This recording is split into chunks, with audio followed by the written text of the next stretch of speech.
the semifinals of the ladder here for Flesh and Blood TCG. This is on the left we have Jake with Bravo. On the right we have Will with Dorinthea. And this should be an exciting match here. Whoever wins this match is going to make it to the finals and will go on to play the winner of an as yet unplayed match but with me versus Matt G. And we're going to have to see what happens there.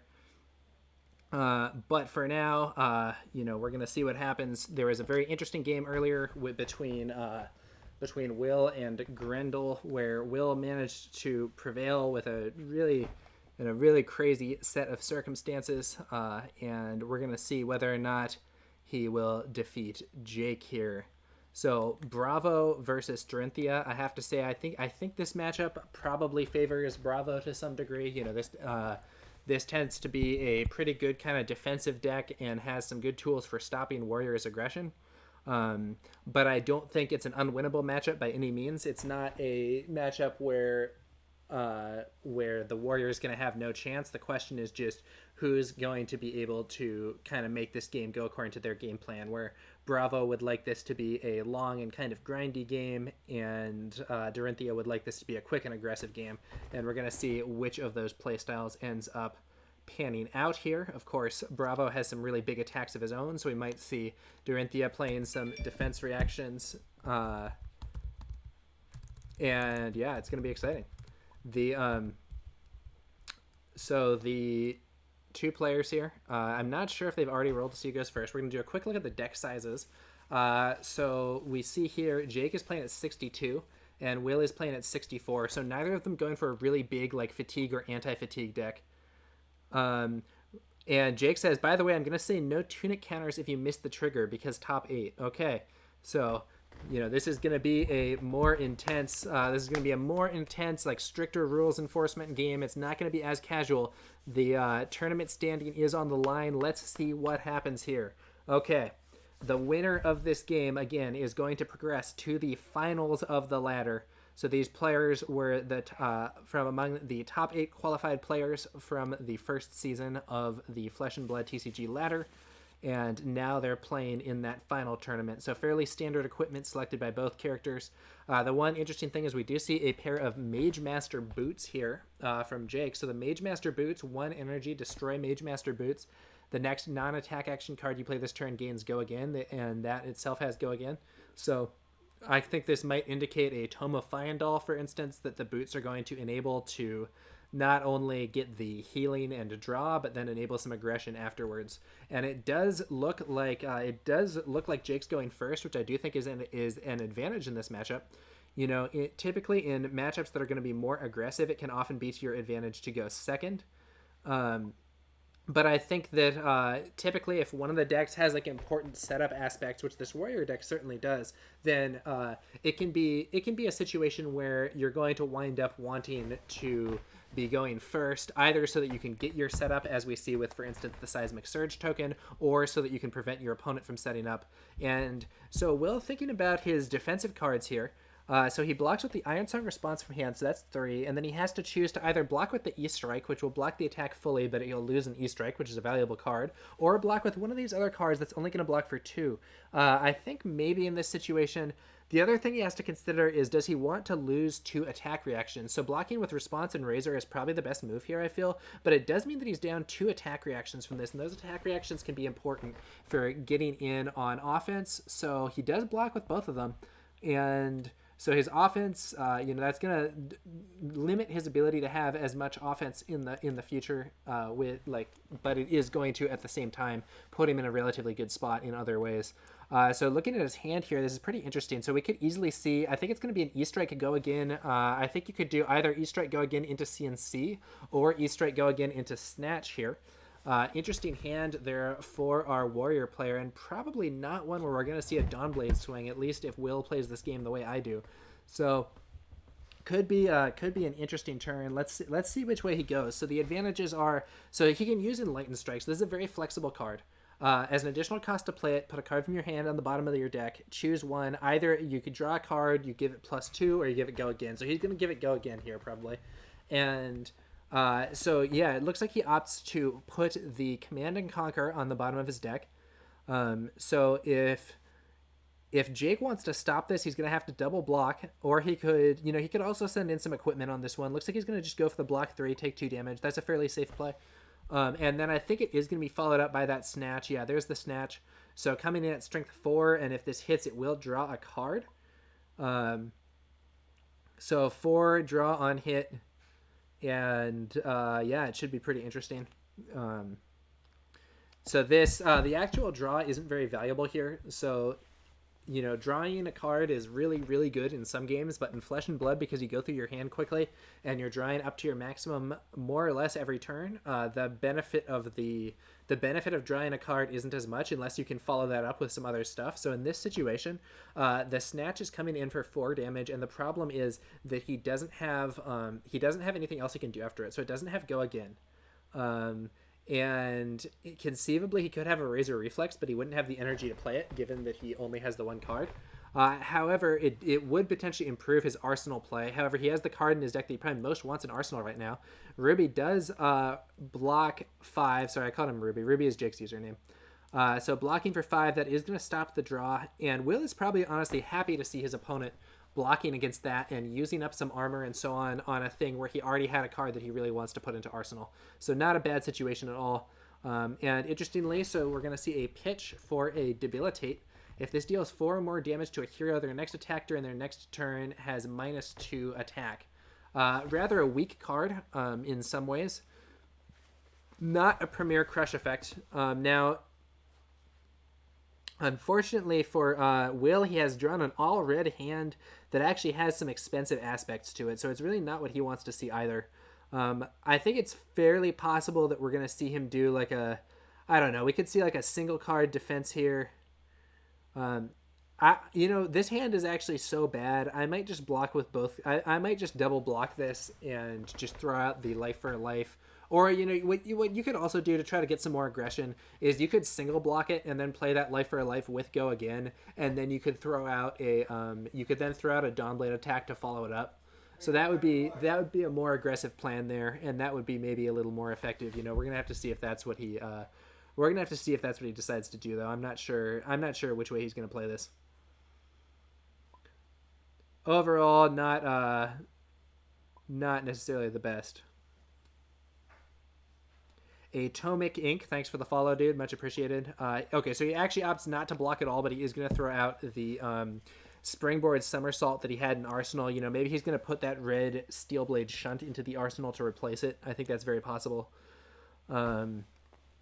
There's a high amount of defense on Ruby's side of the board also, though. Or Jake, sorry. Where he's got the Staunch Response, the Sink Below, and I believe he had a Fate Foreseen in Arsenal. Let's just mouse over. Yes, that's going to be there is a Fate Foreseen in Arsenal, so he has 3 defense reactions, which is a lot. But by taking 4 damage, Will has dipped just under his opponent's life total, so he can throw out Life for a Life. Strength 4 with Go Again. If it hits, it will heal 1 life. Unfortunately for Will, though, Will playing the Life for a Life here against Jake. Unfortunately for Will here, though, there are just so many obvious counters here with the defense reactions that block for exactly 4. I think this one's going to get shut down. The only question here is whether or not it's conceivable that we're going to see that Staunch Response played, because it would potentially stop not just the attack, but it would also stop a Razor Reflex that was played on it. But I think it's more likely that we'll just see the Sink Below, because he does have the Fate Foreseen as well. So if he plays the Sink Below against it, and Will does have that Razor Reflex to buff up the Life for a Life, there is going to then be a counter available. Jake asking for an attack reaction, pass, and there's the Fate Foreseen. I'm slightly surprised that we see the Fate Foreseen instead of the Sink Below, but maybe he wants to keep up some of the defense. I think that Sink Below, sending the Staunch Response to the bottom, might be good here, but he might also want to just put the Staunch Response into Arsenal if possible, and he could still use the Sink Below on something else. I don't know. And then the Spoils of War is pitched just for a standard Dawnblade swing, coming in for 3 damage. This is just a pretty basic play. Don't think we're going to see too much excitement about this one. I think there's a fair chance this just gets blocked. Yep, it just gets blocked. And then we're going to see that red Steel Blade Shunt put into Arsenal. Now, this card is a extremely strong option for the... this is probably the best defensive card that Will is playing here, where it defends for 6 for 1 energy, which he can pay for with his Tunic, and it can potentially deal 1 damage to the attacker as well if it is against a weapon attack. So that is a pretty strong option. Now, interestingly, not a great hand here, actually. In fact, a rather weak hand again for Will. Nothing that aggressive, and this is kind of the problem. This is something that I've experienced too when I'm playing against Guardian, and I don't 100% know what the best way to deal with it is. When you're playing against Guardian, there's this aspect of you want to put defense into Arsenal. You want to have defense reactions in Arsenal to defend against the big crush attacks, especially if they dominate it. But at the same time, it can really hurt because you end up drawing non-aggressive hands. So, like, this is a good example of a non-aggressive hand. There's just not really all that much that I feel... Will is going to be able to do. You know, he can either just play a potion, or he can do a weapon swing and buff it with attack reactions, but it's not... He doesn't have, like... You know, if he had like a hit and run or a spoils of war to allow him to swing with the weapon and then potentially attack with it again, or just play the potion, you know, that would be really strong. But I don't know. This just isn't really a very good hand. And so he is facing a swing here for 4. I honestly might double block it. Like, I could throw in that springboard somersault as well, maybe. No, he's just going to single block it and take that. Okay. Because I think, like, maybe you just want to play that potion and that's your turn. Don't really want to have a potion sitting in hand, and it's better to get it out earlier. So I think I might have blocked with... I mean, it sounds crazy, but I might have used both the somersault and that overpower on the defense and then just played the potion on my turn. And, you know, it's not a great turn, but he does have a good defense set up in case any of those crush attacks come in. And the thing that he needs to do now is shift into a more aggressive mode.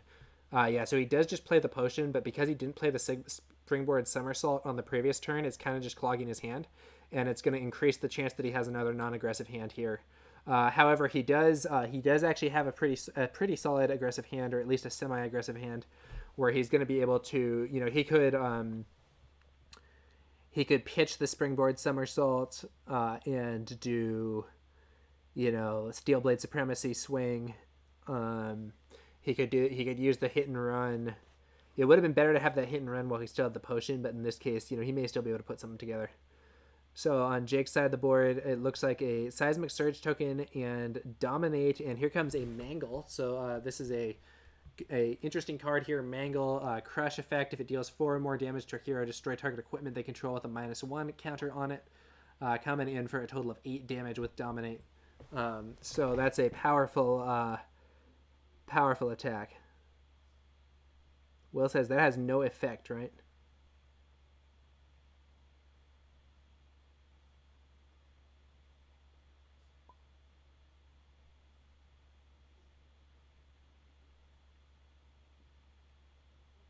So because there isn't actually any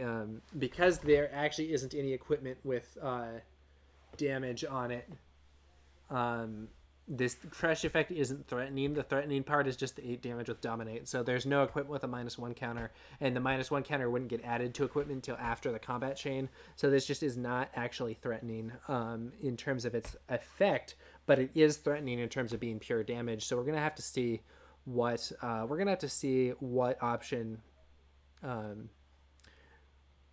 Will selects on the defense. So one thing that he could also do here.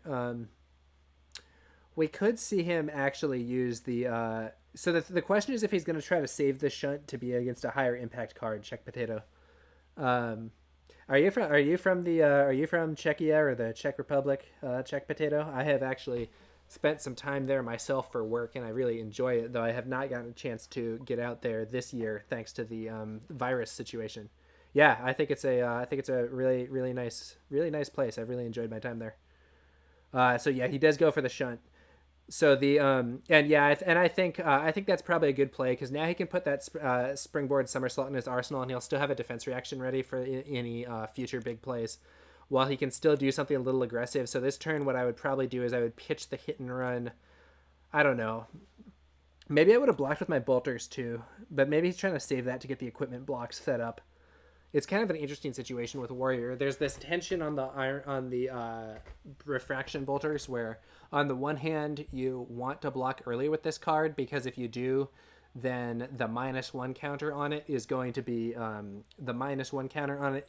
set up early, and the ability of this card to block won't be wasted when you do use it for go again. But on the other hand, especially against Guardian, stopping those crush effects can be important to the point where maybe it's better to hold off on using the bolters. It's hard to say. Okay, so he goes for the hit and run. This is a little interesting here. I'm not sure I would have played that, but I think he wants to avoid committing to using his bolters. Yeah, so he's going to go hit and run, pitch the somersault, Supremacy plus the Dawnblade coming in for 5 with go again. And if he hits, he'll draw a card. Now the problem with this is if it does get shut down by big defense, that's going to put Will in a position where he spent 2 cards and had it stopped by 1, which I think might happen as there is that staunch response in Arsenal. So that's bad in terms of the overall like fatigue dynamic, though it's hard to say whether or not this game is actually going to go to fatigue. Quite frankly, I suspect it won't.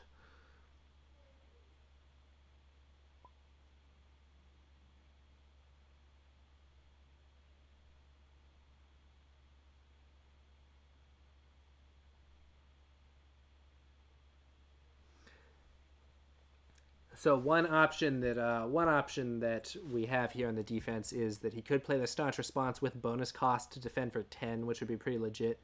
He could also play it without the bonus cost to defend to set for 7, but could potentially be blown out by the Razor Reflex. But because he also has the Sink Below in hand, he could just say, that's fine, maybe I'll have to use my Sink Below. He could also try to block this normally. He could block 6 normally. He no blocks, attack reactions over to Will. Will is probably going to pass. Yeah, he does pass. And then we do see the staunch response. I think a staunch response here just for the smaller cost is going to be maybe a good idea because it can bait out potentially a potion use and that Razor Reflex. Yeah, so let's see if that's what happens here. So this is blocking for 7. And Will is coming in for 5. He could have used his potion and played that Razor Reflex to get in for 1 damage over the top of that block. But then it would have been probably countered by the Sink Below. So interesting that he chose not to do that. I think maybe he was worried that there was more defense coming and decided to save the Razor Reflex for a later turn instead of going in on it now. However, that does mean that there's going to be a little more in the tank here for Jake. And Jake's going to use his Tectonic Plating to create a Seismic Surge token and then throw out the Command and Conquer. Command and Conquer, a frequent highlight on this stream because of its high power level. This card is defense reactions can't be played to its Chain Link, and if it hits a hero, you destroy all cards in their arsenal, coming in at strength 6. There's no pummel being threatened because there isn't energy float. To play a pummel, you would have to have 2 energy plus a card in hand, so Will doesn't have to worry about pummel, but he can't play a defense reaction against it, so the Steelblade Shunt that's in his hand won't be effective. Probably in this situation, what you want to do is a double block. I think if I'm him, I'm going to double block with the hit and run and the out for blood. So then that's a block for 6. That's going to stop it. And then on my own turn, I'm going to be able to do pitch the blue Shunt, play Warrior's Valor red, swing for 6. Potentially having that Razor Reflex in to sneak over the top and then use the potion for the second swing. So I think that's a fairly decent turn here, and I think that blocking with the out for blood and hit makes sense. He could also decide that he just wants to take the damage. If he does just take the damage, he would have a interesting option for his next turn where he could use the out for blood. I don't know. I think it's worth blocking here because he has a strong turn even if he blocks. And I think that's the way I would do it in this situation. It's possible that what he's trying to do is get like a huge attack where he goes for the he's going to go for the block. Okay, so this is what I expected, the hit and run and the out for blood. So he could have tried to go for a huge attack where if he pitched the Shunt, played Warrior's Valor, and if he just let this all in, he could have used the cards in his hand to potentially do Warrior's Valor for 6 and then use the out for blood to get the hit, then use the potion, play the hit and run for stats, and then use the bracers as well and make the second swing come in potentially even for 7 if Reprise was triggered. But that's not necessarily a very reliable play. And I do think we're going to see him now go for the Warriors Valor Red plus a swing for 6, pitching that blue shunt. And it does look like that's his move. So there's the blue shunt pitched, Warriors Valor Red, Dawnblade Swing, 6 total if it hits go again. Warriors Valor used to be one of the most core cards for Warrior. I don't play it as much anymore, but this red one is still really good. Your next weapon attack this turn gains +3, and if this hits, the attack gains go again, and then it itself has go again. So coming in at strength 6 with go again on hit. Double block, 4/6. Likely we're going to see that Razor Reflex used here. And then it is going to be countered by a defense reaction, but it is going to get one of those defense reactions off the board. So yeah, there's the Razor. And he does run out of energy, but he could use that energy potion to allow him to tap his bracers and swing. So this is, I think, likely a situation where we're going to see a defense reaction used. Now, in theory, we could also see Jake decide to allow this damage in and then use the defense reaction against the second attack so that Will is forced to use his potion. Yeah, and I think that's what we're going to see here. So he opts to take the 3 damage. And now Will can use his potion. Yep, he uses it, and then he can use his Braveforge Bracers. Yep, he uses it. This is the Warrior legendary item. Once per turn, 1 energy, your next weapon attack this turn gains +1. Activate this ability only if a weapon you control is hit this turn.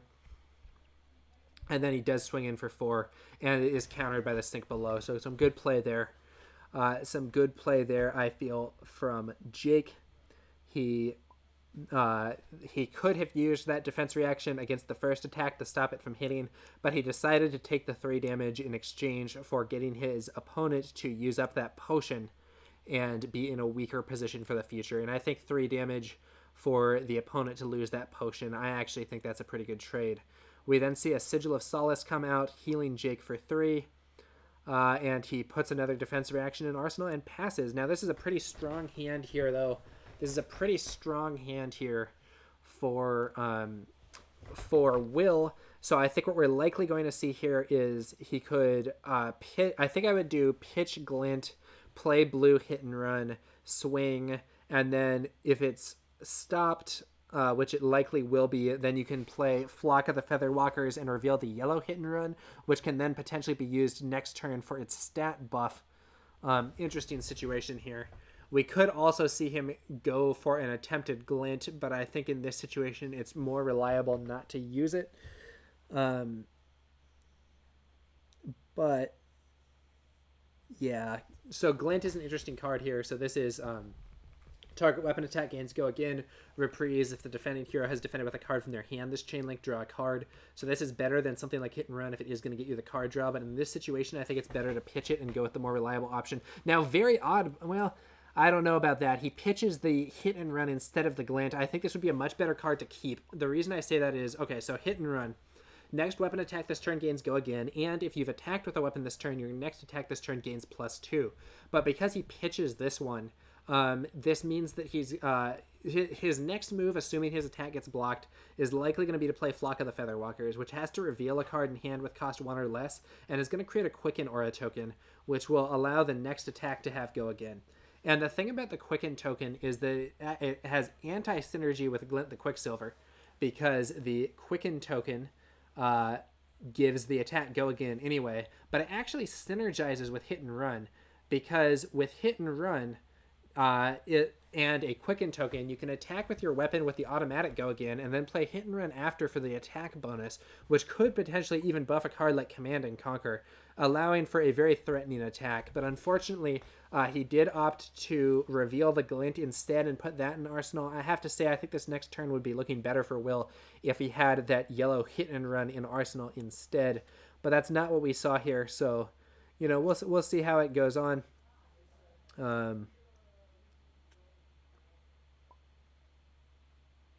Swing for 4. I think it's an easy decision to block this turn as he has multiple redundant cards, probably with the Spoils of War blocking for 3.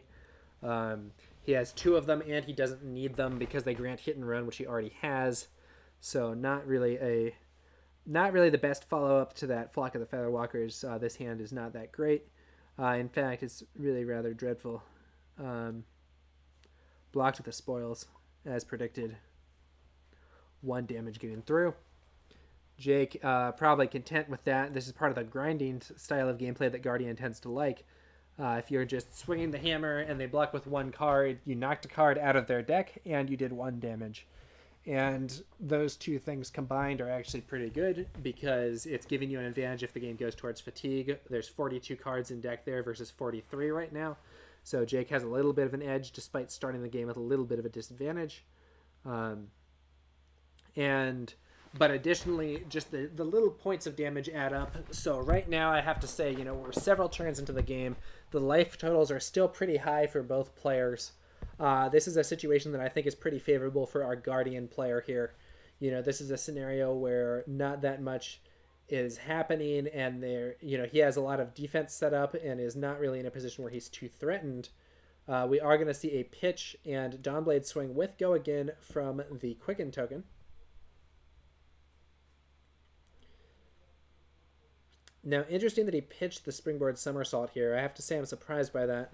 I sort of anticipated him perhaps playing his Galint this turn in order to fish for an attack reaction and open up his space in Arsenal that he could then put the Springboard Somersault in to have a defense set up in case we see a big Guardian attack action coming in the future.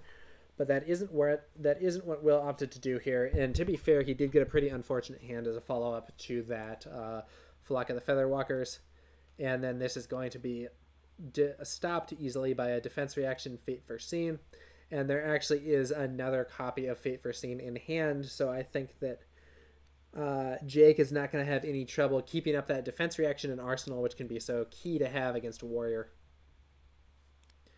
All right.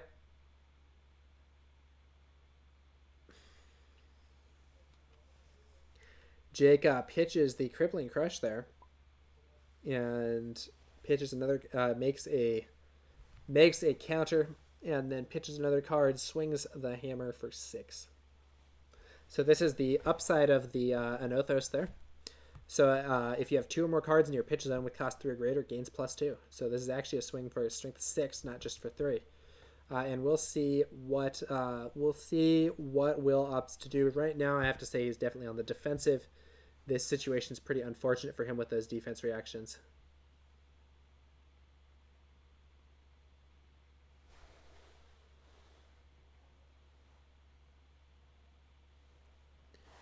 And looks like he's going to just take the damage, and so then Jake is going to heal for 3 with a Sigil of Solace, and then throw another defense reaction into Arsenal, and definitely a good position to be in if you're Jake. He is barely scratched there at 39 health. He's knocked a good chunk out of his opponent's health with Will down to 27, and he has a defense reaction in Arsenal. Looks like there was a bit of an error there. Maybe something went wrong. They are rewinding time here. I'm going to have to normalize the camera. They're rewinding time to try to fix whatever happened there with the pitch thing. Top-down mode re-engaged. And we are going to zoom back on in.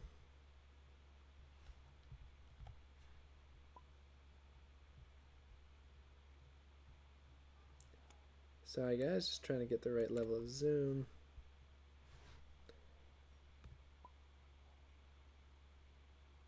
There we go.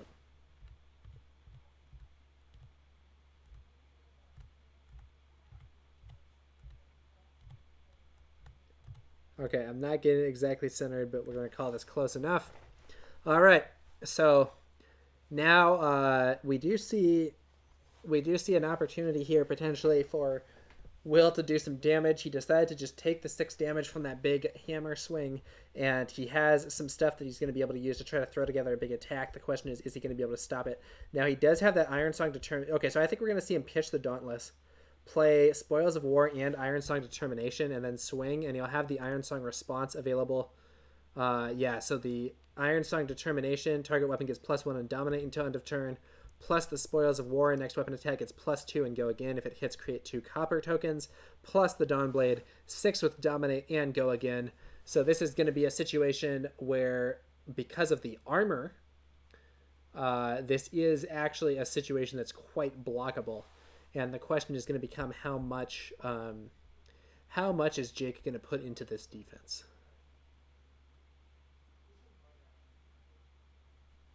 So he could potentially block for 4 between his Tectonic Plate and Crater Fist. He could actually block this for 4, which would then allow him to add 1 card from hand, and it would stop the attack. Will could then play the Iron Song response to get in, but he would be stopped by the defense reaction in Arsenal. If Jake plays it more risky, though, and relies on his defense reaction in Arsenal to stop this attack, I think we are going to see it land. Yeah, no attack reactions. So Jake is going for a slightly riskier play. Yeah, so then the Fate Foreseen is played, and it is going to be followed up by the Iron Song response. So Iron Song response here from hand. If the defending hero has defended with a card from their hand, this chain link target weapon attack gains +3. So that is going to take this weapon attack up to a total of 9. Only 7 is defended. So 2 damage is going to sneak through with no more defense reactions in hand. Yeah, 2 more is going to sneak through, and that's going to allow another attack. That one for either 4 or 5, depending on if Tunic is used to give the bonus. I think in this situation, I would actually stick with 4. And the reason that I say that is that actually, I don't know. Maybe you go to 5 to make it so that he can't double block with equipment. Okay, so no react. 2 damage gets in. And this does mean that there's going to be 2 copper tokens.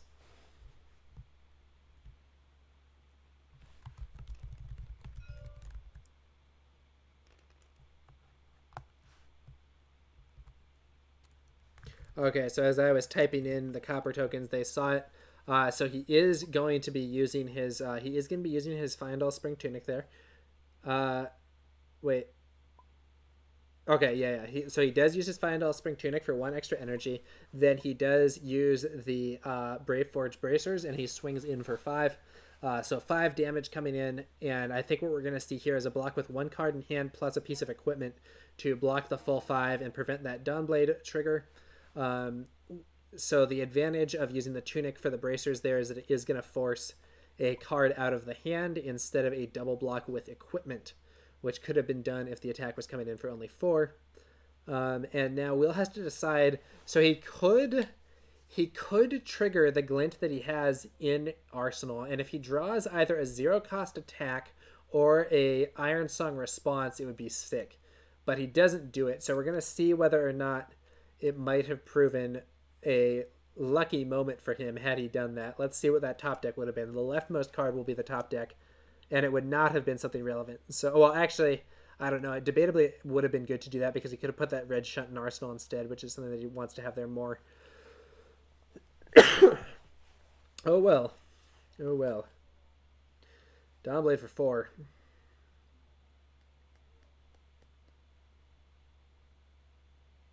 Or I'm sorry, not Dawnblade for 4. Anothos for 4. Now, I think we could see this blocked. For instance, we could see Bolters or Skullcap used. I think he wants to save... You normally want to save your equipment blocks against a Guardian to try to shut down those crushes, though. So I think it's possible we're just going to see a single card from hand and take 1 damage here. But, we'll see. We'll see.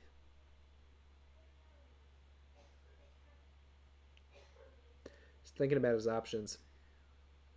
He'd like to block with that blow hit and run, but it's also kind of impactful for his next turn. I don't know. Doesn't look like it's going to be that good a turn, though, quite frankly. Maybe you do just block with the blow hit and run and just, pitch determination, throw out a swing. No, he's going to block with just the bolters. Okay, take 3 damage. Okay.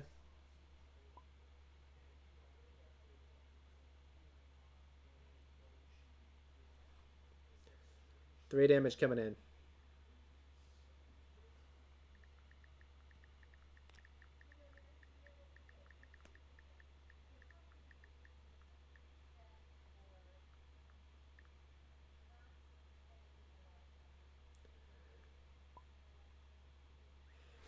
Okay. So then he, I guess, did the life total slightly wrong or something. I wasn't paying close attention because I was responding to a message on here. Sorry about that.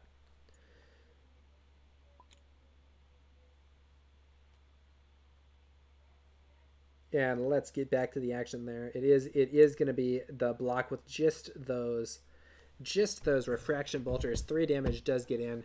And okay, so it's 37 to 24 here. And it's not really looking so good for Will. Now, on the plus side, his opponent finally has a turn with no defense reactions. This might be an opportunity for Will to do some damage. If we look at the defense reactions that have been used in Arsenal here, it does look to me like we've seen all three red fate belows, one sink below, or fate foreseen, one sink below, and I believe there was one staunch response as well. So there's probably still some more defense in there. I think we're going to see probably two more sink belows, probably two more staunch responses, and I believe there may even be blue unmovable as well. So our warrior here, Will, has not quite chewed through his opponent's defense reactions. He does go in for another Ironsong Determination and Swing, coming in at strength 4. A little interesting here to go for the Ironsong Determination under this circumstances, but it does mean that his opponent is going to have to block with a piece of equipment if he wants to stop this attack, even though it's only coming in at strength 4. And we could see the bolters broken and then a swing coming in, maybe even a swing buffed by the Braveforge bracers. Oh, but you know what? He actually does have that glint in hand, or in Arsenal, and this is a perfect time to use it. So he'll be able to go again that way. If I were him, I trigger the... so no block is declared by Ruby. So if I'm Will, I trigger the glint now instead of using the bolters. You want to keep the bolters up for a situation that's better, and you also want to free up your arsenal. But you know, he was maybe hoping his opponent would use a defense reaction, and then he could use the glint with the reprise, but didn't line up that way. Did end up having to use his bolters there.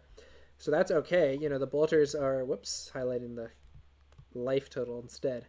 When your weapon attack hits, you may destroy refraction bolters. If you do, the attack gains go again.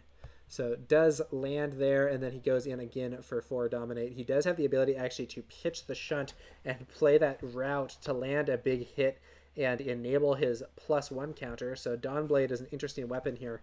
It only attacks for 3, but if it hits and it's the second time that it's hit in a turn, then it gets a +1 counter, and then at the beginning of your end phase, if it hasn't hit at all, you lose any counters you might have gotten. But in this situation, I do think he's going to be able to go for a route that's going to land the hit on this and get him the counter that he's looking for. So, could actually be an interesting situation here, depending on how exactly this one plays out. Towering Titan used to block, not really a very useful card at this phase, costs 9. It gives your next attack a huge, next Guardian attack action gets a huge buff. Okay, blocked for 4. Now the glint is used. Oh, what a situation. He could actually use his Singing Steel Blade in hand to pull a Twinning Blade, and that would allow him to make a 3rd attack with his Dawnblade with Dominate. Does he see it? There's the Singing Steel Blade. This is a very unusual situation. Normally, I wouldn't have suggested using the glint there, but he really did hit the jackpot. No, how boring. How boring. He uses the Singing Steel Blade, but all he does is fetch an Ironsong response for a +4. It does mean that he's at a total of 8, so he is going to land this hit. But if he had done the Twinning Blade, he still would have landed the hit, and he would have been able to swing that weapon again using the go again from Glint for 5 damage that time. It would have been a lot stronger. Unfortunately, that's not what he opted to do. He might not even be playing Twinning Blade, to be fair. It's kind of an odd card, but I would have searched for Twinning Blade under those circumstances. And that would have been a key time to use it. So I guess we'll see after the fact if he has Twinning Blade in his deck. Okay, so the Crater Fist is now broken. There is still some armor left there for our man Jake. He has the full block remaining on his Tectonic Plating, plus potentially a block from Skullcap if he does dip below his opponent in life total. A pitch for a Seismic Surge token.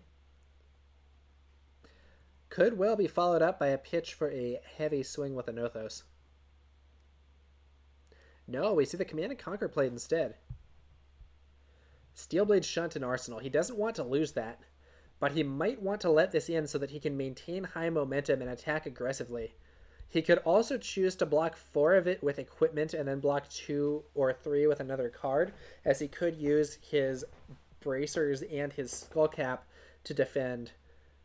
But I do think that Jake wants to maintain a very aggressive turn here because he does have that +1 counter, and that's not something you want to lose lightly. So let's see how he plays this one. Let's see how he plays this one.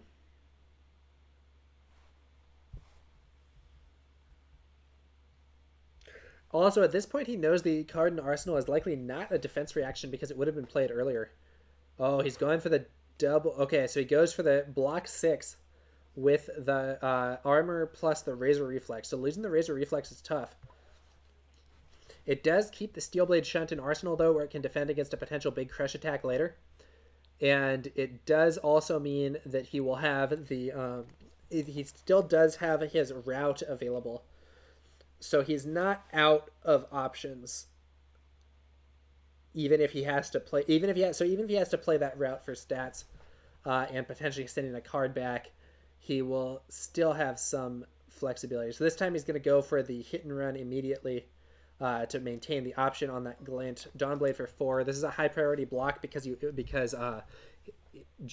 Jake here really wants to stop this Dawnblade from getting... Jake here really wants to stop this Dawnblade from getting a second counter, and ideally he wants to reset it completely. So in this situation, it's coming in for 4, which is an awkward number to block against, but he is almost certainly going to try to block it. And actually, he's over-blocking heavily. Blocks... Oh, man. Oh, this could be a big opportunity here for Jake. Or for Will. So Jake blocks 9. The problem with this is that we could see that route being played, and it would take the attack up to 7 and send one of those cards back to hand, which would allow it to get in. We're going to see the glint played first, so the glint for the go again and the drawn card. If this draws like a CNC, you might want to play that instead. Oh, man. And then he's going to go for the route. There's the route, and he's going to send one of the cards back. He sends the Towering Titan back to hand. Towering Titan's a pretty bad card, so it's fine to send that back to hand. Route, a very powerful attack reaction. Target weapon attack gains +3. Reprise, if the defending hero has defended with a card from their hand this chain link, you may return target non-equipment defending card to its owner's hand. So by returning that, it goes to 7-6. Attack gets in for 1 damage. Then we see the overpower pitched that was drawn from the glint. Bracers used and a second swing for 5. That's going to merit either a double block or a block plus the tectonic plating. One way or the other, it's going to drain more of Jake's resources, and that +1 counter is going to stay on the Dawnblade. So this was a very good turn here for Will. Very good opportunity to get that route. And we do see the double block from Ruby to stop the second token, to stop the second +1 counter, but the first +1 counter is already set up. So Will is going to retain his counter, and Jake is not going to get a real turn because he used all of his cards on the defense and still was not able to stop that first hit. So very unfavorable situation there. Oh, man. And once again, we see an aggressive hand here from Will. This might be the pressure that he needs.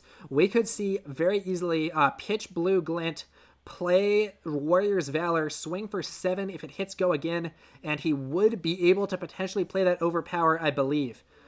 We could also see him go for a different route. He could go for something like... he could go for something where he wants to end the turn with that snatch, but I think it's more likely that we see him go for the big play. On the other hand, though, there's a lot of heavy defense that's been drawn on Jake's side of the board, so this may be time for him to stop this attack. He does have a copy of Unmovable in hand and a Staunch Response, and a Sink Below as well. So lots and lots of defense there for Jake. Let's see whether or not it's going to be enough. This is a complicated situation, but I do think it's possible that what we're going to see here... oh, man. So I think Will is thinking about pitching the Warrior's Valor to swing for 4. Then with a potential block, he could go for that Unmovable. He could also potentially play the Glint... the Overpower. He could also potentially play the Glint. He does have the Shunt set up in his own arsenal, but that's not going to avail him much on the offense. I don't know. I think in this situation, I probably... Oh, interesting. So he's going to pitch the Overpower. I'm a little surprised by that, but that's okay. Yeah, so he could potentially Glint into the Snatch here. Hey, what's up, Grendel? Grendel Prime says, just now turning in. Good to see you, Grendel. Grendel was also made it to the ladder tournament, but was actually defeated by Will earlier. That game is in my VODs if you guys want to check it out. It was a really interesting game. Brute versus Warrior But now we're seeing Will going in with the Warrior's Valor. This is a very strong combination. So this is 7 go again on hit. So it's +3, and if it hits go again, and then the 3 base with the +1 counter. That's a really good combo. And we do see a buffed copy of Staunch Response being used. The double pitch blocked for 10. If there was another route, this would be prime. We do see the Glint the Quicksilver being used. It's going to draw a card. The card is not another route. Oh, but wow, that's actually a really, really aggressive situation here. We could see Life for a Life played with the Go Again because he is lower on life. Yeah, there's the Life for a Life with Go Again coming in at Strength 4. If it hits, it is going to heal Will 1 point. And it does have Go Again, so he's going to be able to follow that up by playing that Snatch from hand. So very interesting situation here. Now, Jake's got to think he does have that Sink Below in hand. He could use that to stop this Life for a Life. And we're going to see if he does. I think it's likely that he will, and then he will probably... No, he's going to just take it. Okay, so he's going to save that. He's going to save that. We'll see if he uses it on the Snatch. Then the Snatch comes in for 4, and if it hits, draw a card. Very interesting situation. Big Medsy says it's been swinging back and forth so far. Grendel says it's a really good game and demonstrates a lot of the cool themes to Flesh and Blood. Are you talking about the Grendel? Are you talking about your game versus Will earlier? I agree that was a really good game. I'm actually gonna upload that onto YouTube pretty quickly. Yeah, that was really good. Okay, so then 1 blocked with the Skull Cap there. 3 damage does get through. So then Will gets a card draw, but it won't be valuable unless he draws an instant, which I don't think he's playing. Yeah, it doesn't have an instant there for it. Okay, so that... now, importantly, though, the Dawnblade was shut down by that big Staunch Response. So that does mean that there isn't going to be that +1 counter going into this next turn. So Ruby is probably happy about that, but we did see the other cards do some damage and do some healing there for Will as well. Let's see here. Big Medsy says, both have so far. Your game, Grendel, was fascinating. I couldn't take my eyes off it. Yeah, it was very interesting. Yeah, so then now on Ruby's turn, the Sigil of Solace used to heal 3. This was waiting in Arsenal for a long time, and then a defense reaction thrown into Arsenal. Oh no, what an ironic twist, though. He replaces that Sigil of Solace in Arsenal with a defense reaction just in time for a potential Command and Conquer. I think it's very likely that on the other side of the board here, we're likely going to see E-Strike with Go Again, followed up by a Command and Conquer, and that Command and Conquer could actually prove quite devastating here. We're going to see what happens, but I think there's a good chance it will land depending on how this goes. Very interesting situation here. So the Sigil of Solace is a good bait to have in Arsenal against a potential Command and Conquer, because if your opponent does play Command and Conquer, you can play it as an instant to heal and avoid having your card destroyed. But now it's been replaced with a defense reaction in Arsenal, which is the more usual thing to do against a Command and Conquer. But the problem with that is that in this situation, we're going to be able to see E-Strike with Go Again. No, he doesn't do it. What? Oh, man. So this is a very different play from what I anticipated. I think it's possible that he's trying to set up for an even bigger turn next time, but I'm not sure this is that good. He goes for the Flock of the Featherwalkers here, reveals the blue shunt. As an additional cost to play Flock of the Featherwalkers, reveal a card in your hand with cost 1 or less, create a Quicken or a Token with when you play an attack action card or attack with a weapon, destroy Quicken, and then the attack gains Go Again. So this is a good card. He does get the Quicken token, which is going to buff up his next turn. But I would have gone for the E-Strike with Go Again, then pitch the blue shunt and play Command and Conquer. I think that's very threatening. But, it's not what he opted to do. So let's see how this one goes. And Grendel agrees with me, saying in chat, should have the done classic E-Strike into CNC. Yeah, I mean, it's possible, though, that this is going to allow him to set up an even bigger turn for his next turn. But I would just try to keep the pressure on, personally. I'm by no means an expert, though. I'm not an expert in this matchup at all, and it's very possible that it's very possible that Will has a better idea for it than I do. So, and interestingly, we do see a double block. Okay, so double block against the against that Flock of the Featherwalkers. Jake not wanting to take more damage there, and that does mean that Will is going to have a next turn that's going to be less free from threats. Oh, man. He has Life and Scar. This could be a ridiculous turn. This could be a, insanely crazy turn.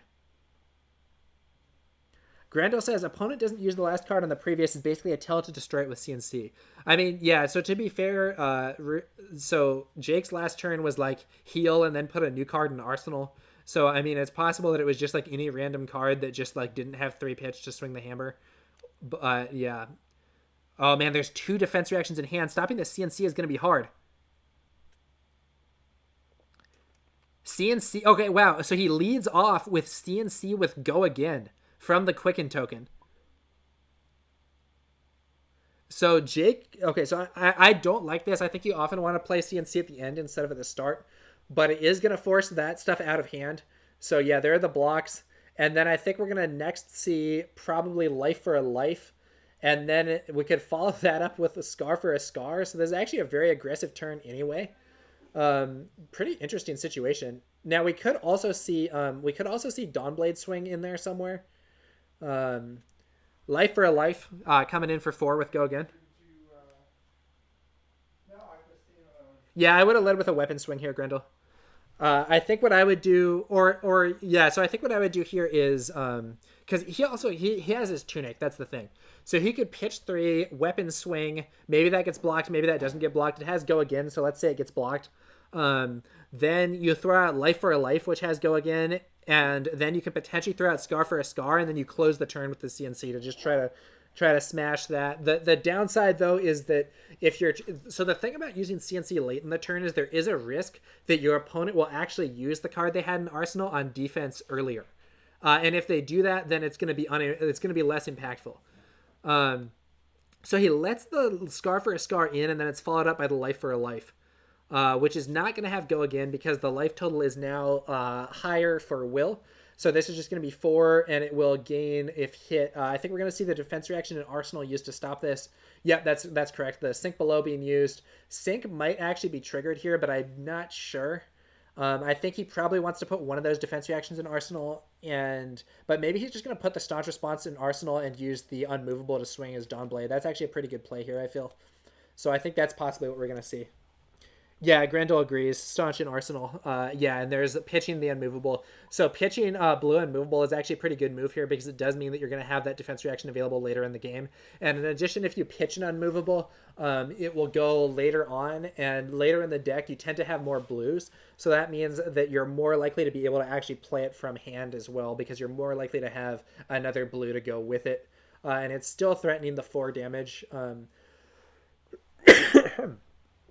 Under these circumstances, I actually think that this would be a good opportunity for Jake to use his Shunt that he has in Arsenal.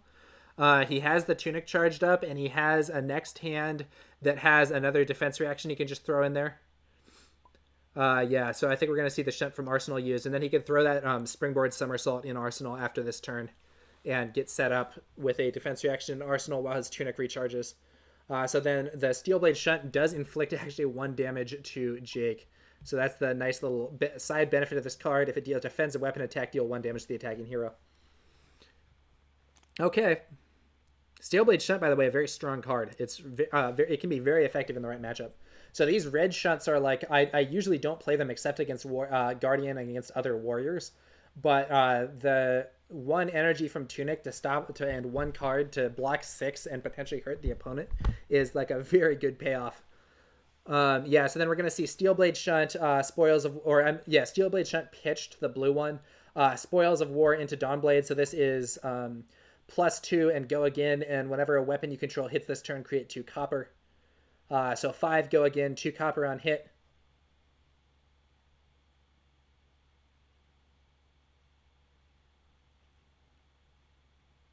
Probably we're going to see this blocked. The question is if it's going to be...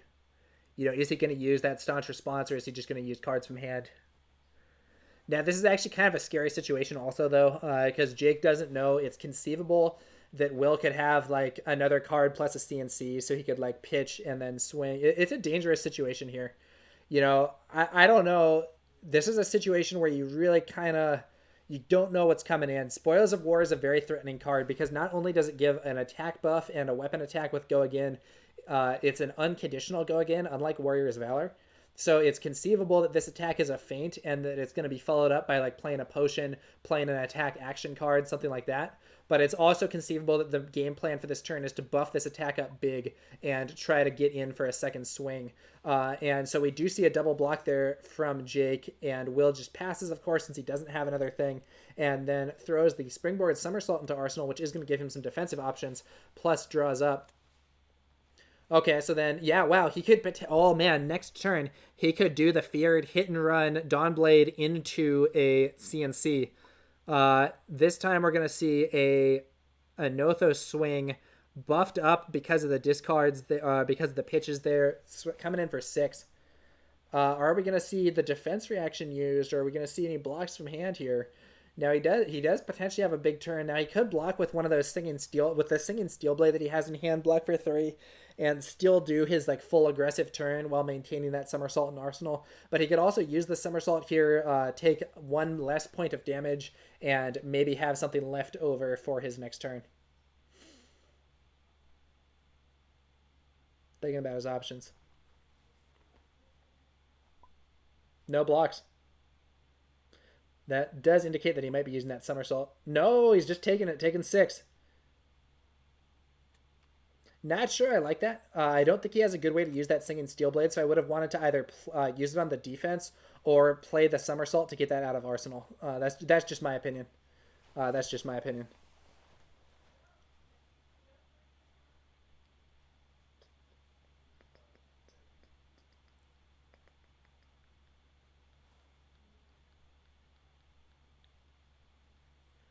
Hit and run.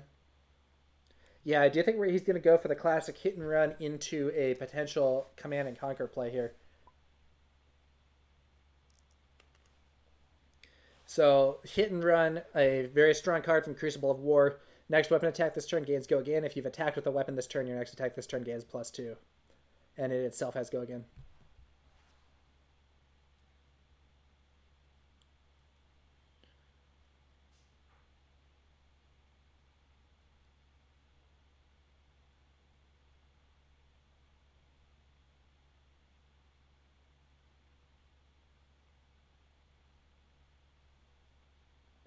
Grando asks, if the opponent only blocks with 1 card, do come back with the weapon swing plus steel blade. Yeah, so you could go for the swing and steel blade here and try to get through. I personally think that going for the CNC here is probably going to be more reliable. I don't know, but the fact that he kept the singing steel blade indicates that he might be wanting to do something with it. So I don't know. No, it doesn't use it, and then yeah, CNC. So this is going to be pretty annoying here. It's going to merit a big block here unless he wants to lose that defense reaction. Yep, double block, and it knocks out one of Jake's own CNCs. I believe he's now played 2 of them and now had to block with 1, so no more command and conquers left for Jake. Though I believe he does have remembrance. And on this side of the board, 2 command and conquers have been used, meaning there's probably 1 left. Command and conquer is one of the stronger cards in this game and is very widely played.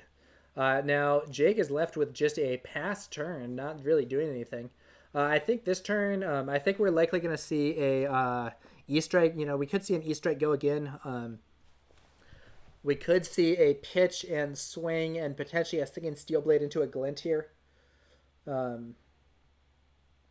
it's interesting. Repost 5, thanks for the follow, man. Much appreciated. Thanks for checking out the channel. I hope you like what's going on here. E-strike, probably going to be an E-strike go again. Could conceivably be an E-strike 7, but I think that's unlikely. And then he can follow that up with the singing steel blade, which can potentially enable the other singing steel blade into a glint. Depends on what we see here. Yeah, 5 go again on that E-strike. So E-strike, once again, a strong and flexible card, is going to be blocked for 3. Interestingly, a crippling crush used to block here. That's a powerful card that you don't always want to defend with. I'm curious as to why he blocked with that instead of the Showtime, but I guess maybe just because the Showtime has more energy. And then we are going to see a pitch and Dawnblade swing here coming in for 3. I think there's a fair chance this just doesn't get blocked. You just let it in order to prevent reprise from being enabled. And if he does like play glint from hand, then you can use the defense reaction in arsenal. So I think that there's a fair chance this doesn't get blocked. But on the other hand, 17 is kind of low. The life totals are getting kind of low. No, he does block. Okay, so he blocks for 3. So in this situation, I play as Will. I'm going to play the Singing Steelblade and find a glint, assuming that he has a glint left, because that'll put him to 4, which is just above. He'll draw a card, and he can use the energy from the drawn card to pitch and then go again and come in with a Dawnblade again, assuming that there's no defense reaction to stop that. And if there is a defense reaction, it's kind of wasted to play it on something that costs 1. Or that's only up by 1, so it's you're potentially getting some value there. Does he have a glint left, though? He doesn't have a glint left. He's actually spent all 3 of his glints. So we're going to see whether or not he's going to use this anyway to just try to get some damage in. But I think it's a much less good situation than it could have been because there isn't a glint remaining. Yeah, so he doesn't get anything out of that Singing Steelblade. Second turn that a Singing Steelblade has sat in hand doing nothing. Might have been good to have it blocking earlier. Ooh, so that's looking like it could be a cool hand. So he could potentially block. He has some blocking options with that Singing Steelblade and with the blue Dauntless, and he could potentially on his turn do like Scar for a Scar into playing that potion, or Scar for a Scar into weapon swing, or it's not a super aggressive hand, but he can still do the Scar for an attack with Go Again, and then follow it up with either another attack from the Dawnblade or a potion that will allow him to have more, potentially more explosive later turn. Running through all 3 of your glints this early is not great for Warrior, but I wasn't keeping close track. It's possible Will wasn't either, or it's possible that just ended up being the cards that he was dealt, so to speak. Glint's a pretty good one to have in reserve for the Singing Steelblades, though, because if the opponent blocks you exactly, so the Singing Steelblade gives an attack +1, and then as a reprise effect, if the defending hero has defended with a card from their hand this chain link, you can search your deck for an attack reaction card, banish it face up, and then shuffle, and you can play that one on the same chain link. So if he still had that Glint the Quicksilver, he would be able to have potentially played this Singing Steelblade, gone up to 4 to his opponent's 3, played the Glint for a draw and Go Again. And that would have been very annoying for his opponent. Maybe he plays a defense reaction to stop it, but he playing a defense reaction to stop an attack that's only hitting you for 1, kind of a feels bad moment. And if he doesn't stop it with a defense reaction, then he can pitch whatever card that he just drew, potentially use his bracers, depending on how much it pitches for, and then swing again for 4. We're just seeing a simple Anothos swing here. In this situation, I think it's likely best going to be responded to with a single block, either with that blue Dauntless or with the Singing Steelblade. And then next turn, Jake can do a play where he's going to go for a Scar for a Scar, follow up the Scar for a Scar with his potion. Yeah, so he's going to block with that Singing Steelblade. I think he realizes its value has been diminished a bit because he doesn't have any more glints left. He's actually running a little low. He's at 18 and his opponent's at 20. So both players are getting a little low on cards. And yeah, it looks like he's actually also gone through all 3 red Iron Song responses, which is the other really good card to get from Singing Steelblade. So because of that, I think blocking with that makes a lot of sense. I do think he maybe would have benefited from doing it earlier. So now Scar for a Scar coming in for 4 with Go Again. And it could be followed up either by a Dawnblade swing or by a potion. I think the potion might be a better option here. He needs to have a really big turn in the future in order to try to close out the game more. No blocks there, and the damage is going to get through. Yeah, I just play the potion now. Yep, and that's what he does, potion. So normally it might be risky. You might want to try to put more attack pressure on to try to get your opponent to play stuff under the circumstances, but I think it's actually not necessary here because he does have that Tunic charged up with a red shunt in his arsenal. Hand isn't amazing here, though. Hand is not amazing here for Will. If he still had his bolters, this would be a much better hand. Simple as Anothos coming in for 4.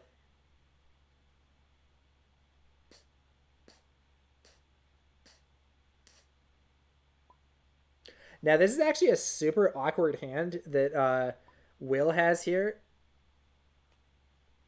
Oh, yeah. Yes, I'm sorry. He didn't have the shunt in Arsenal. He had a somersault in Arsenal. So now he uses the somersault. Okay, so then the remembrance is going to be used before the end of the turn. That's good.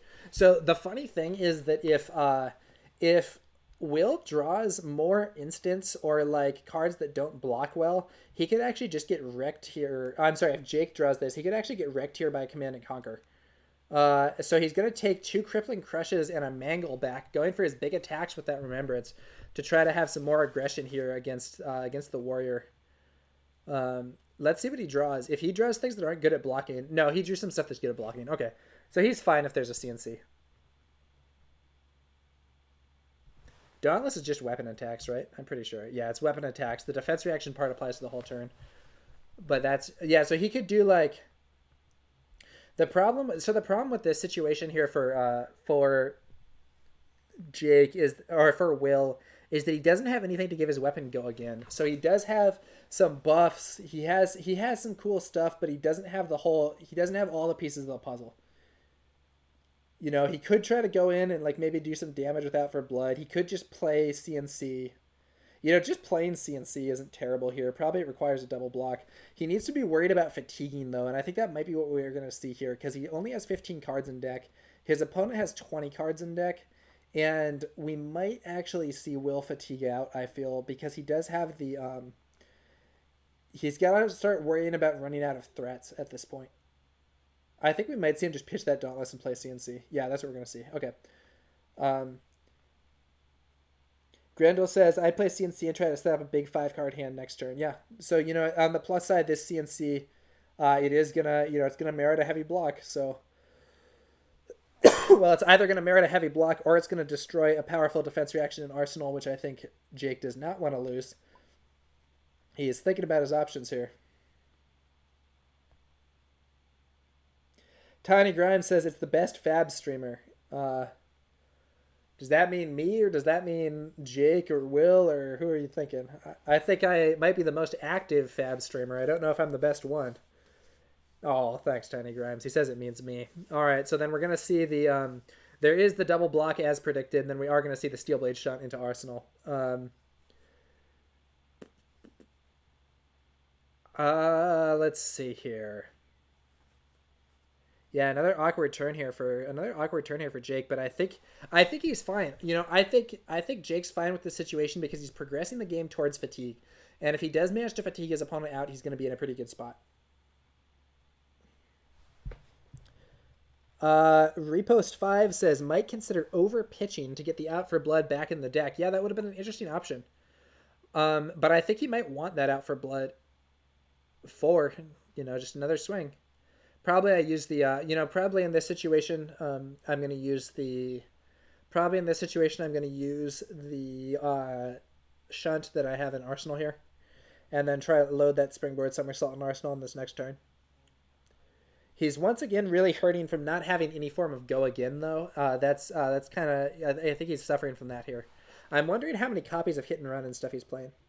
Grendel says, I think in general the correct way to counter Guardian is to set up big turns. Okay.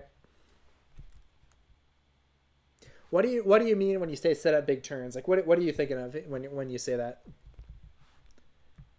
Yeah, I'm wondering how many hit and runs he's playing. He probably has at least 2 more, but he hasn't seen them. So I know that, yeah, so Grendel says being able to go over the top of their defense reactions and copious 3 blocks. Yeah, so I know that it's sometimes said, I think Matt Rogers had said that against Dash, it can be good to try to set up a huge turn that they just won't be able to stop no matter what. And a similar thing might apply to Guardian, where you just like, you want to figure out, you know, maybe you got your potion, maybe you got whatever it is, and you're just going to do something huge and just try to get through their defenses, you know, do what you're trying to do, get through their defenses, you know, make it so that their next turn they're just going to be trying to block or whatever, and you can hopefully like put the pressure on from there and keep it up. You know, kind of interesting situation. No blocks for Will. Dipping down on life. A little surprised by that. I think that shunt would have been a good play. Cards left in deck 13 to 22. So Will definitely feeling the fatigue here. Could be a situation here where he does fatigue out. I don't know if he's playing Remembrance. Remembrance would certainly be nice to have here against this Guardian, but I don't know if he's playing it.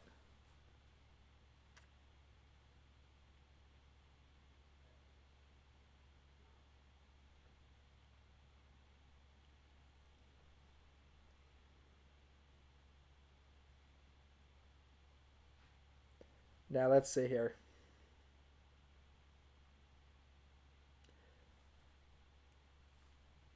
Jake in a position to potentially do a very aggressive next turn. You know, we could see him, if he doesn't have to block, He could pitch 3 blues, use Bravo's ability, and come in with a dominated crippling crush, which could be a massive swing in the game. Let's see whether or not he's going to be able to set that up. That could be really big. We do see a pitch there with the springboard somersault, and it's going to be a Steel Blade Supremacy plus Dawnblade coming in for 5, draw if hit. Now the problem with this is that he doesn't actually have anything to give go again. And so the draw is kind of wasted, and it's possible we're just gonna see Jake take the damage here and come back with that huge crush. Honestly, if I'm Jake, I'd be seriously considering that, because what is this gonna do? Like, the draw, it's kind of good, but unless there's we see it out for blood. Tunic used for an out for blood. A little surprising that we don't just see that Dauntless pitched, quite frankly.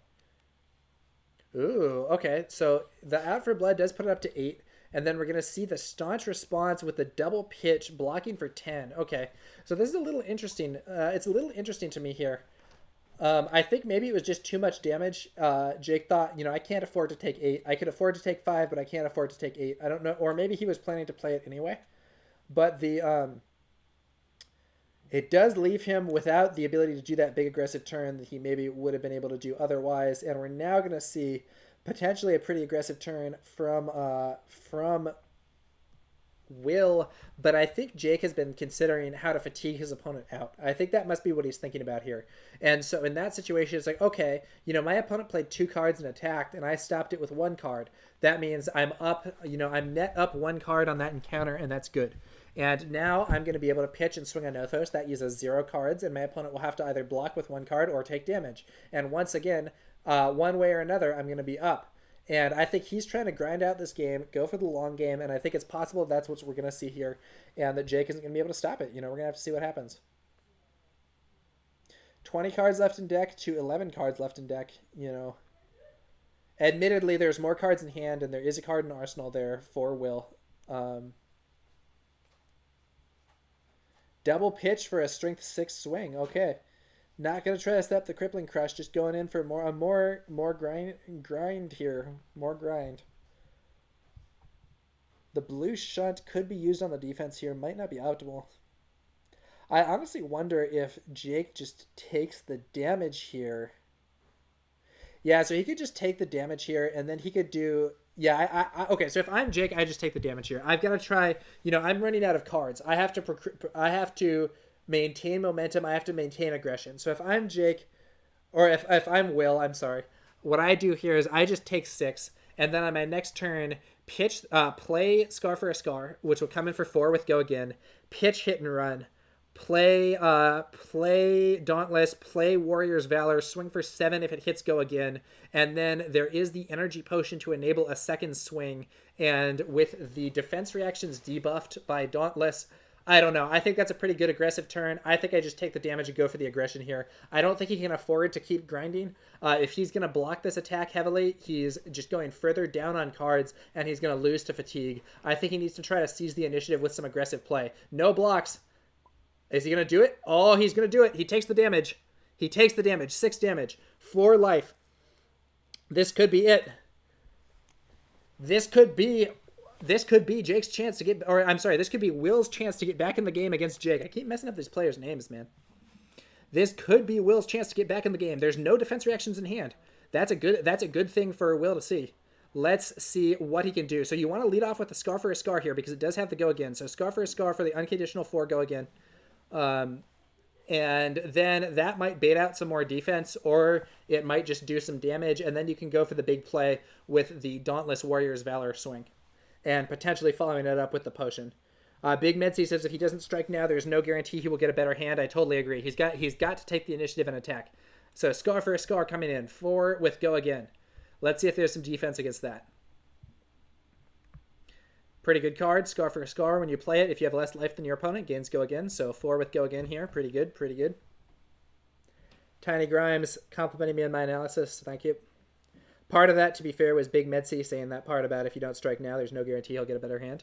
So there is a block for 3. 1 damage does get through. So I say you pitch blue, hit and run, and play both the Warrior's Valor and the Dauntless and come in for 7. And that's going to force either a triple block or an equipment block plus 2 cards. or the Warriors Valor. No, he pitches the Dauntless. This is a surprising play to me. I'm not sure why he didn't play the Dauntless there. So now with this coming in for 6, it can actually just be blocked with only 2 cards, which is going to be more comfortable. But maybe he's hoping that his opponent will overblock it anyway. Maybe he's trying to bluff the attack reaction. To be fair, that's reasonable. Maybe he's thinking my opponent will think I might have an attack reaction and is going to have to block heavily to avoid a potential blowout. The potion is still there threatening it. So he is gonna maybe be forcing out an overblock. So if we do see, we could see, this is 6, so we could see an overblock at 9 here. And if Jake does fully overblock it, it's gonna put Will into a good position for the next turn. Does he do it? No, he doesn't fall for the bluff here. Just gonna be a block for 6. Doesn't fall for the bluff. So a little disappointing there for Will, I think, if that's indeed what he was planning. It is going to leave him in a weaker spot. Relatively speaking. On the other hand, it's also possible he thinks, I can't afford to play this Dauntless for just 1 stat. I'm at risk of fatiguing out. I can't afford to play cards that aren't going to get a big result immediately. I need to just try to continue. And Jake is going to keep grinding out the game here, pitching and swinging Anothos here. I think Jake is trying to close it out now. He could have overblocked and it would have been safer, but instead he opted for a smaller block and some more aggression. Big Metzi says, always looking for insights into how and why people play, and I feel Tower number 9 learns more from this than anyone. No, I don't know. I think that so in terms of, I think that streaming definitely does cause me to learn stuff about the different matchups. But I also think that often the biggest benefit from this is I often think the biggest benefit from this sort of stuff is for newer players, where watching stuff and hearing explanation of the stuff behind it can be really helpful in just thinking, why is this card in the deck? When is this card good? One thing I'll say, though, is in a different game that I used to play, Warhammer 40,000 Conquest LCG, there was this guy, he had a channel called The Hive Tyrant. I think his name was Mitch. And there was a period where he streamed a ton. He was I think he was the only streamer, almost the only streamer that was even streaming this game. And so this guy streamed a lot. And the funny thing was, he wasn't really a very experienced player at first, but he basically got good at the game, as far as I know, predominantly from streaming. He didn't play all that often. And at first, some of the more experienced players were oh, this guy doesn't really know what he's talking about. But because he had streamed so many matches and seen things going on and tried to understand all the different plays, he actually ended up being really good. I think I remember I think he beat me in some online tournament, and I was yeah, man, this guy's gotten good. So, streaming maybe is upgrading my own skill as well, but I don't know. Mitch, the Hive Tyrant, if you're watching this, reach out sometime, man. It'd be funny to hear from you again. I haven't talked to you for a while. Big Medsi appreciates the way that I talk through multiple lines of play and decisions, even if they clash the way I would have played it. Thanks, yeah. I think this is a game that has a lot of decision points, and there's a lot of ambiguity as to what's good and what is, maybe going to be a slightly weaker play. It really is not as cut and dried as it is in some. So we do see a hit and run played. So Dawnblade for 3 with Go Again. It is blocked for 3. I think we're likely going to see it followed up with a blue Overpower to come in for 4, but there is a defense reaction waiting, so I think it is going to stop this. So yeah, pitch and the blue Overpower. Target weapon attack gains +2. If the defending hero has defended with a card in their hand, it's an additional +2, so this is +4. So it's coming in at strength 7. And Ruby Jake here, considering the situation, so basically he could use his unmovable now, or he could let the damage through and use the unmovable on the second attack, or block it with just a card from hand plus equipment. Hard to say here. If he uses the unmovable now, his next turn is basically dead, because all he does is put Remembrance in Arsenal. Or he could play the Remembrance first so that he get a higher chance to draw into the stuff that he just put in. A little awkward. He could also, he could be much more aggressive. He could let this in, and then against the next attack, block with a card from hand plus the plating. No, so he is gonna go for the unmovable. So that unmovable from hand, not all that efficient. Having to pay 3 to block 5 from hand, not great, but it does stop the attack, and that's maybe what matters here for Ruby. So Will really running low on cards here. He only has his hand plus 7 cards. Whereas with this unmovable, Jake is going to go up to 19 in deck. So the fatigue game really favoring Guardian, which is kind of as you would expect. And yeah, once again, we see Mangles and Crippling Crushes returned. No, he's going to get the 2 Mangles, and he's rethinking the Crippling Crush. Yeah, 3 Mangles. So these Mangles are a good aggressive card because they only cost 4, which is relatively cheap for Guardian, while still throwing out 8 damage. The actual Mangle effect is often not good or not relevant, but the ability to just throw out the Mangles for damage here for relatively cheap is, I think, what Jake is going for. So he does opt for all Mangles there. And he is going to draw one of them immediately, as well as 2 defense reactions. He has another unmovable, and he does have the sink below. And this is another one of the advantages of having pitched those blue unmovables early. It does mean they're going to be there in the future, allowing him to still have some defense reactions up. You know, sometimes you see a deck playing against Warrior, and it's like they have a lot of defense reactions at first. They're stopping the plays that the Warrior is making, but then they sort of like, oh, you know, I'm out of defense reactions now, and I haven't closed the game enough, and all of a sudden the Warrior is starting to get a big advantage. So that's definitely something that can happen sometimes. And it's going to be interesting to see how this goes.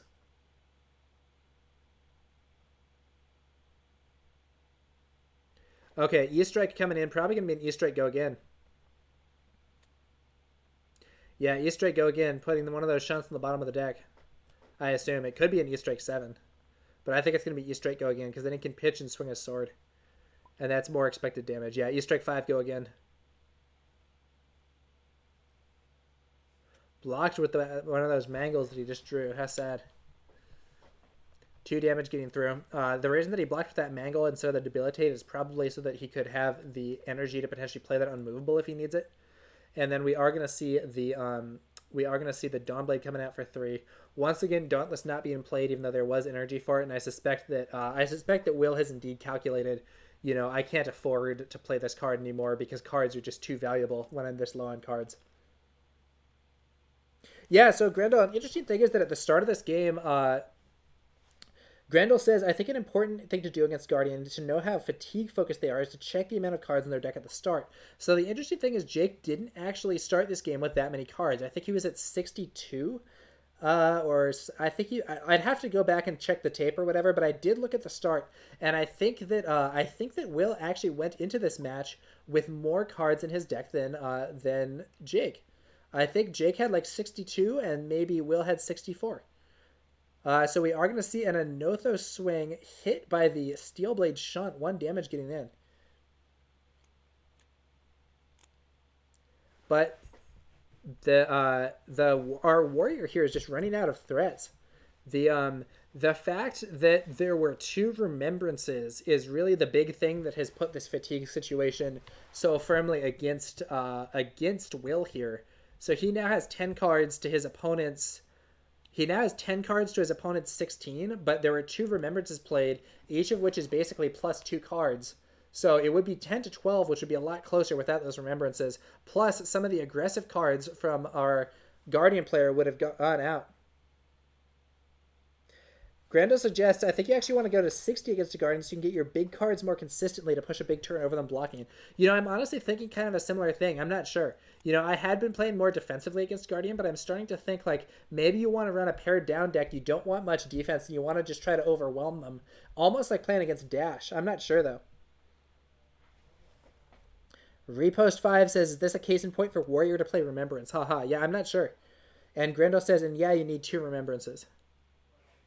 8 Dominate here. He finally goes for a big attack.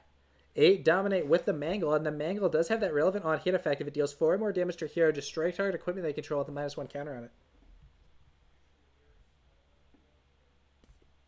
There is a shunt. There is though a red shunt in Arsenal, which might be just the tool needed to survive this attack. Because he can block with 1 card from hand, plus play that red shunt, and he doesn't take any damage. But it is going to cost him 2 cards, and those cards are not things that he can afford to lose easily at this point. I honestly think this game is going to end with Will fatiguing out. I just don't think he has enough threats left in his deck to actually take out Jake. Grando, when you say you need 2 remembrances, are you talking about for the Guardian player, the player playing against Guardian, or both of them?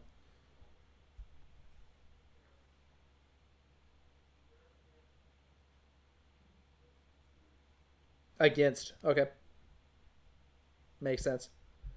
I think I currently have one Remembrance as a sideboard card in my deck. I do plan on maybe upping that to 2. I'm not sure. I gotta look at my sideboard again and think about potential changes.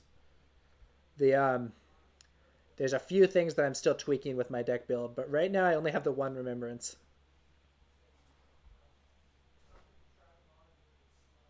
Tiny Grimes says, yeah, I hadn't thought about including Remembrance in my Dorinthea, but... And Repost 5 says, yeah, getting back those Spoils of War and CNC seem great. Yeah. So I think those are good. You know, you got the options. You know, you could get Spoils of War, you could get CNC, you could get E-Strike. Conceivably, in some situations, you might want Warrior's Valor Red. Warrior's Valor Red is, in my opinion, better than Spoils of War if you have a +1 counter, because then you can go to Strength 7. But yeah, Tiny Graham says, I wonder if you cut Shunt and go for more aggression. So, like, my default is to only run 2 blue Shunts. I actually do think it's possible that you're just like, okay, we're going big. This is going to be a very aggressive turn. This is going to be a very aggressive game, even. Let's not care about defense reactions in Arsenal. Let's care about building big turns and try to just smash through the defense. Could be interesting. In this case, the defense reaction from Arsenal does help him survive against that Mangle. No damage actually getting through, but Will is so low on cards. I don't know. I just don't think he's going to have. I don't think he's going to have enough to prevail here. Pitching and swinging for 3, and he doesn't have any follow-up. This is probably just going to be blocked with 1 card, and then we're going to see another big attack coming in. He could even afford to just take this damage. No blocks. Yeah, I think he's going to just take it or use that sink below, and then come in with a Dominated Crippling Crush, potentially for the win.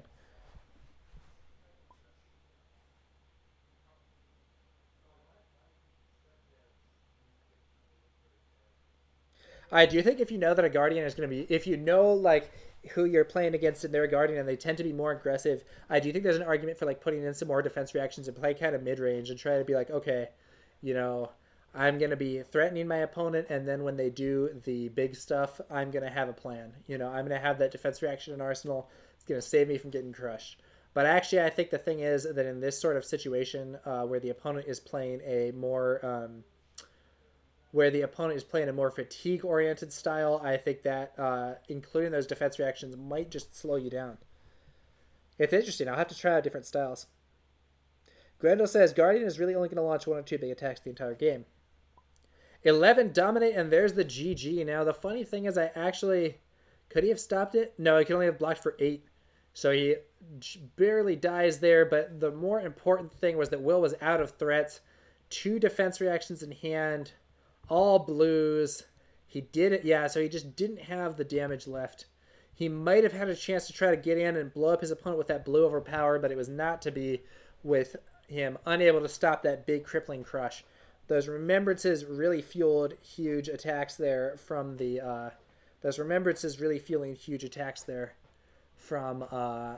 the Guardian player. Yeah, very interesting game. Ultimately, our Guardian Jake here was able to outlast Will's Warrior, and Jake will be the first player to make it to the finals of the ladder tournament. We'll be seeing what happens. I'm going to play my own semifinals game against Matt G, and the winner of that game will go through to take on Jake and his Guardian in the finals. That was an exciting game there, guys, and yeah, pretty cool stuff. Thanks for watching. I am going to try to stream. I'm hoping to do some streams where I stream my own recorded gameplay and talk about like different things that I could have done, things that I was worried about, mistakes that my opponent could have made or that I would have made. Yeah. And yeah, I do plan on posting the deck lists, Repost 5. I'm going to post them in the TTS Ladder chat channel on the main Flesh and Blood community server. I'm probably going to actually post those tonight. So yeah. All right, guys, that's going to do it for this broadcast. Thanks again for watching, and we're going to be back later with some more Flesh and Blood content. If you want to see some more written strategy article stuff, check out my strategy blog at towernumber9.com. I have been doing a bunch of streams recently, so if you want to check out any more of these, there are VODs on the Twitch channel, and there are also some videos uploaded to my channel on YouTube if you want to see some more archived games with my commentary. But and we're going to be moving to put out some more content on all of those platforms soon. So thanks again for watching, guys, and we're going to be back later with some more Flesh and Blood content.